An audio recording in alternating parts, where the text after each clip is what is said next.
Hey guys, welcome back to this channel. Guys, हमारी सबकी life के एक ना एक पॉइंट पे कोई एक ऐसी चीज़ होती है जो हमें लगता है कि हम दोबारा कभी नहीं करेंगे। किसी के लिए एक पुरानी आदत हो सकती है या किसी के लिए शायद एक टॉक्सिक रिलेशनशिप। सिंदबाद के लिए ये था समुद्र।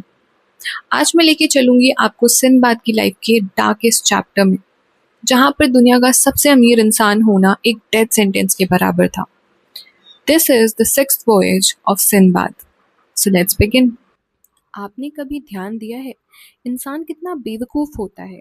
हम उस आग के पास दोबारा जाते हैं जिससे हमारे हाथ पहले ही जल चुके हों। जब मैं उस बड़े व्यापारी जहाज़ पर सवार हुआ तो मैंने खुद को समझा लिया था कि ये एक बिल्कुल शांत सफ़र होगा, और शुरुआत के कुछ दिन ठीक वैसे ही थे। ठंडी नमकीन हवा और एकदम शांत समंदर। पर फिर आसमान का रंग बदल गया। हवा चलनी बिल्कुल बंद हो गई। समंदर पर एक अजीब सा सांस रोक देने वाला सन्नाटा छा गया।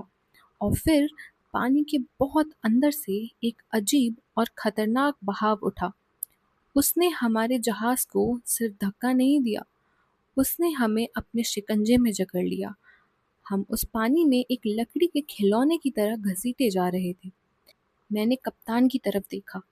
उसके चेहरे का सारा खून सूख चुका था। पतवार उसके हाथों से छूट चुकी थी। उसका कोई काबू नहीं बचा। तभी धुंध के बीच एक विशाल काला पहाड़ सामने आया।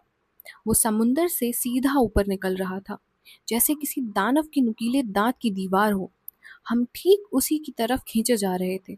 अगले ही पल एक बहुत तेज टकरार हुआ। लकड़ी और लोहे के टूटने की ऐसी आवाज आई जैसे कोई बहुत बड़ा जानवर चीख रहा हो। जहाज लाखों टुकड़ों में बिखर गया और मैं उन बर्फीली लहरों में डूबने लगा। मुझे लगा मेरे फेफड़े फट जाएंगे। मैंने इतना खारा पानी निगल लिया था कि मैं बेहोश होने लगा था, बस किसी तरह टूटे हुए जहाज के एक लकड़ी के टुकड़े को पकड़े हुए तैर रहा था। जब मेरी आंखें खुली तो मेरा पूरा जिस्म दर्द से टूट रहा था। मैंने ज़मीन पर अपने दोनों हाथ रखे ताकि खुद को ऊपर उठा सकूं, पर जो चीज़ मेरी हथेलियों में चुभ रही थी वो रेत या कोई आम पत्थर नहीं था। मैंने ध्यान से देखा। मैं रूबीज, एमरल्ड्स और डायमंड के एक पहाड़ पर लेटा हुआ था। वो मोती मेरी मुट्ठी से भी बड़े थे। एक पल के लिए मेरा दिमाग सुन्न पड़ गया। मैं इस दुनिया का सबसे अमीर इंसान बन चुका था। पर तभी मैंने आगे देखा और मेरा खून एकदम ठंडा पड़ गया। एक खूबसूरत किनारा, असल में एक कब्रिस्तान था। जहाँ तक मेरी नज़र जा रही थी, हजारों सफ़ेद हड्डियाँ पुराने सड़ते हुए जहाज़ों के ढांचों के बीच फंसी हुई थी। ये वो लोग थे जो मेरी तरह यहाँ अमीर बनने आए थे और यहीं के होके रह गए। थोड़ा आगे एक और अजीब चीज़ थी। पत्थरों के बीच से एक कुदरती झरना बह रहा था। उसमें से एक गाढ़ा पीला तरल बह रहा था। एम्बरग्रीस, दुनिया की सबसे कीमती चीज़। वो किसी गर्म मोम की तरह बह रहा था, सीधा समंदर में गिर रहा था। और वहाँ पानी में विशाल समुद्री राक्षस और वेल्स अपने बड़े बड़े मुंह खोले उसे पी रहे थे।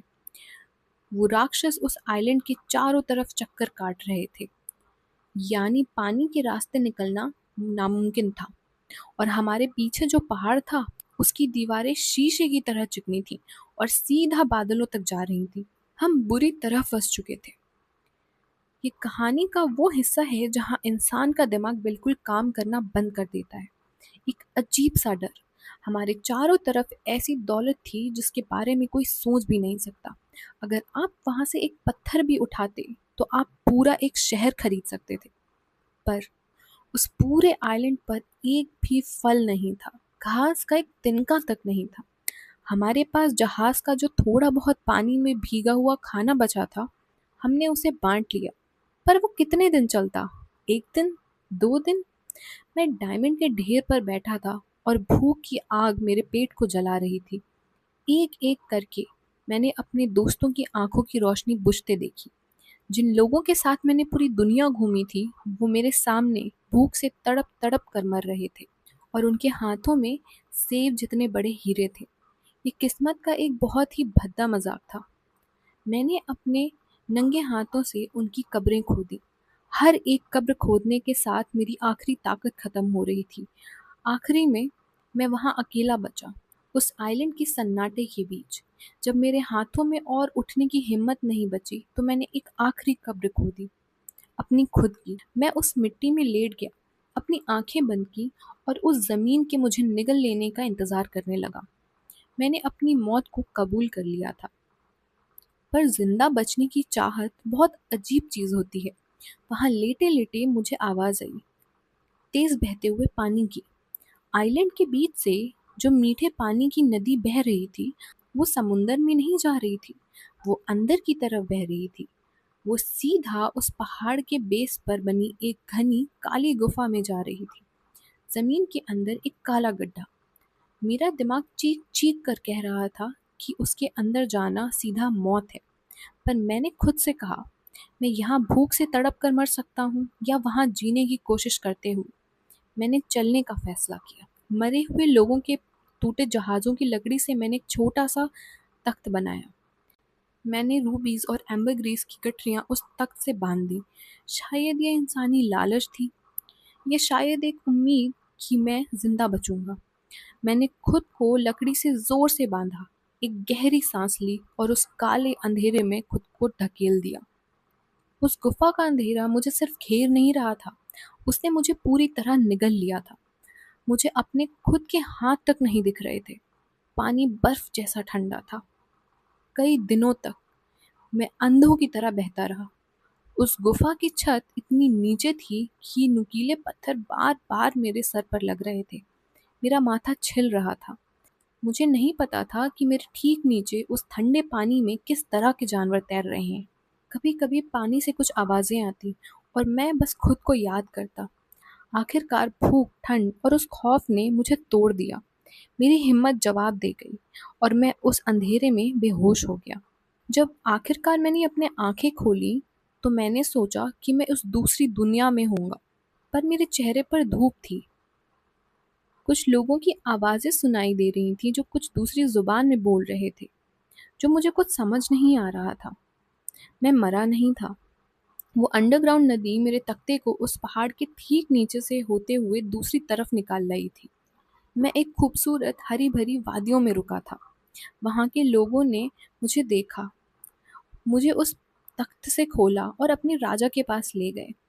मैं वहाँ पहुँचा था जिसे इतिहास में किंगडम ऑफ सेरेंदिप कहते हैं, जिसे आज हम श्रीलंका के नाम से जानते हैं। सेरेंदिप का राजा ये सब देखकर हैरान था। उसने आज तक किसी ऐसे इंसान को नहीं देखा था जो मौत के उस आइलैंड से जिंदा वापस आया हो। मैंने उसे बगदाद और अपने कैलिफ हारून अल रशीद की कहानियां सुनाई।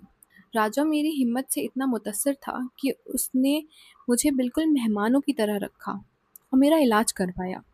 जब मेरे वापस घर जाने का वक्त आया तो राजा ने मुझे सिर्फ एक जहाज़ नहीं दिया, उसने मुझे बेहिसाब दौलत और बगदाद के सल्फ के लिए नायाब जादुई तोहफे दिए। वो ऐसे तोहफे थे जिनके बारे में आप सिर्फ कहानियों में सुनते हैं। एक बहुत बड़ा प्याला जो एक विशाल रूबी को काटकर बनाया गया था, और एक बिस्तर जो एक खतरनाक जादुई सांप की खाल से बना था। कहा जाता था कि जो भी उस बिस्तर पर सोएगा उसकी हर बीमारी तुरंत ठीक हो जाएगी। मैं वापस बगदाद लौट आया, पहले से भी कई ज़्यादा अमीर, मशहूर और इज्जतदार बनकर। मैं वापस अपने आलीशान महल में चला आया, ऐशो आराम के बीच। पर अब तक हम सब जानते हैं, है ना? वो भले ही एक महल में बैठा हो, पर समुंदर की आवाज़ अभी भी उसके कानों में गूंज रही है। उस गुफा का वो ठंडा अंधेरा उसके अंदर से कभी नहीं गया। सिर्फ एक सफ़र बाकी है, सातवां और आखिरी सफ़र। अगर आप जानना चाहते हैं कि इतिहास के सबसे महान सेलर का आखिरी अंजाम क्या होता है, तो वो सब्सक्राइब बटन ज़रूर हिट करना। मैं आपको मिलूंगी एआर स्टोरीज़ के अगले चैप्टर में।